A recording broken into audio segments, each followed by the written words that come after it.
Time is a very difficult thing to pin down. There's a famous saying of St. Augustine of Hippo that when he was asked, "What is time?"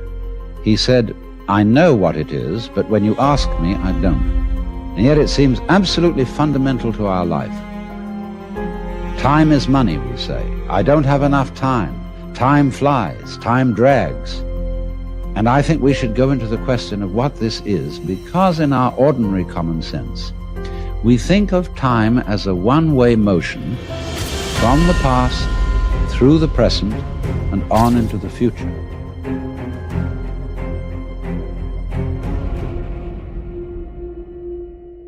Life moves from the past to the future in such a way that what happens now and what will happen is always the result of what has happened in the past.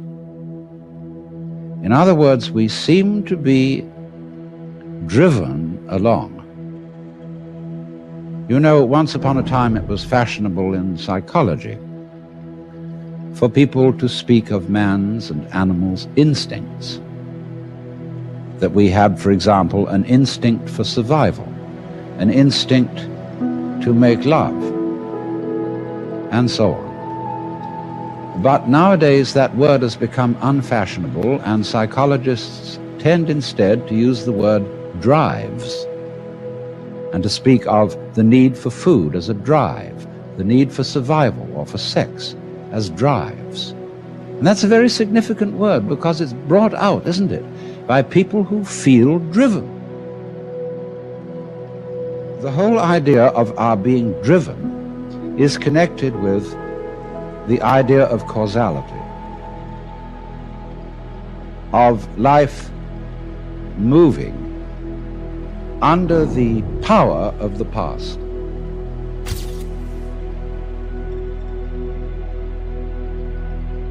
And that is so ingrained in our common sense that it's very difficult to get rid of it, because I want to turn the thing round completely the other way and say that the past is the result of the present.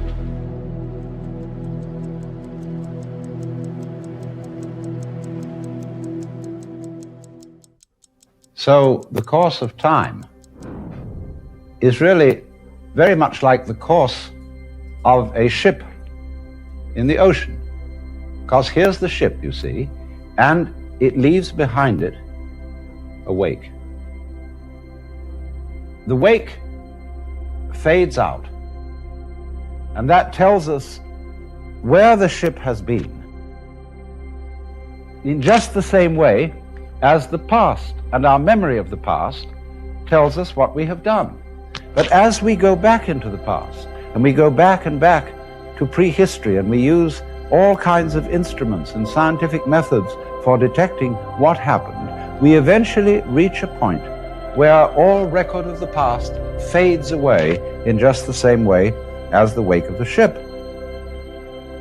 Now, the important thing to remember in this illustration is that the wake doesn't drive the ship any more than the tail wags the dog.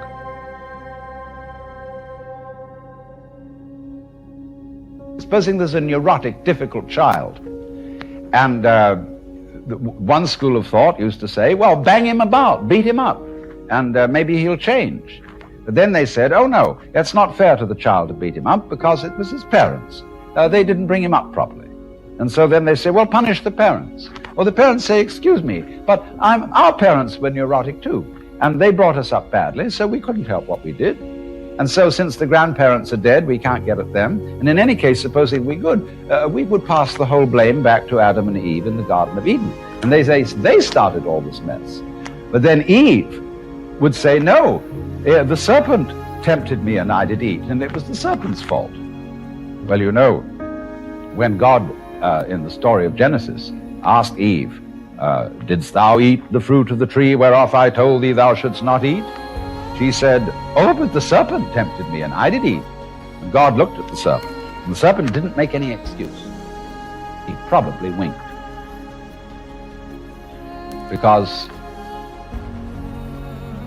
the serpent, being an angel, was wise enough to know where the present begins.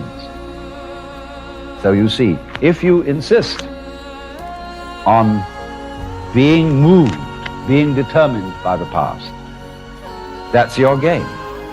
But the fact of the matter is, it all starts right now. But we like to establish a connectivity with the past,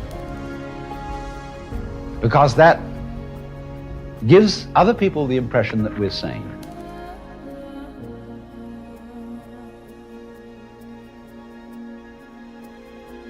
If you ask me then, why am I talking?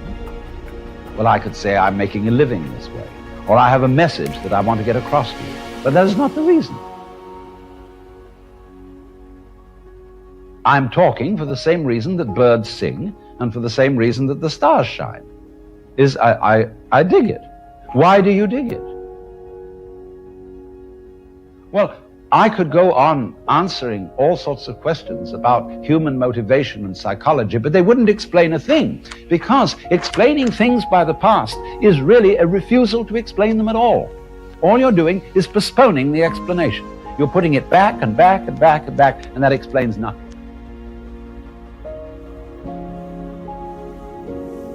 What does explain things is the present.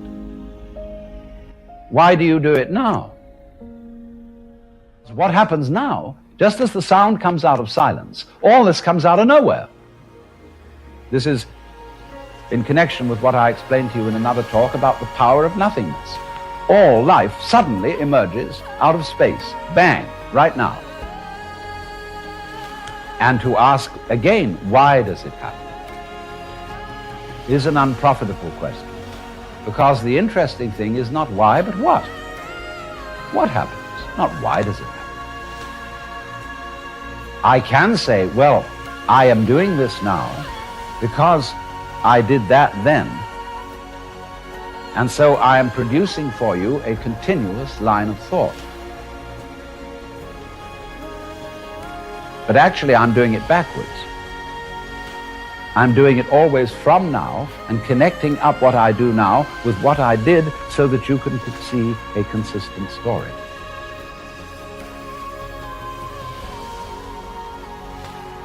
If I define myself as the whole field of events, we'll say the organism-environment field, which is the real me, then all the things that happen to me may be called my doing.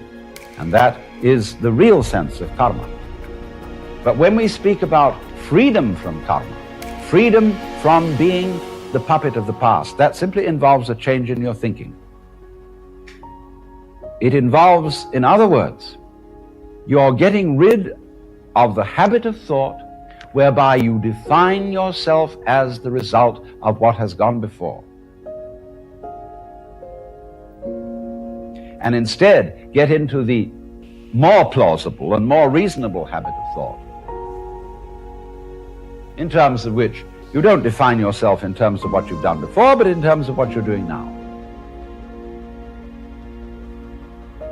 And that is liberation from the ridiculous situation of being a dog wagged by its tail.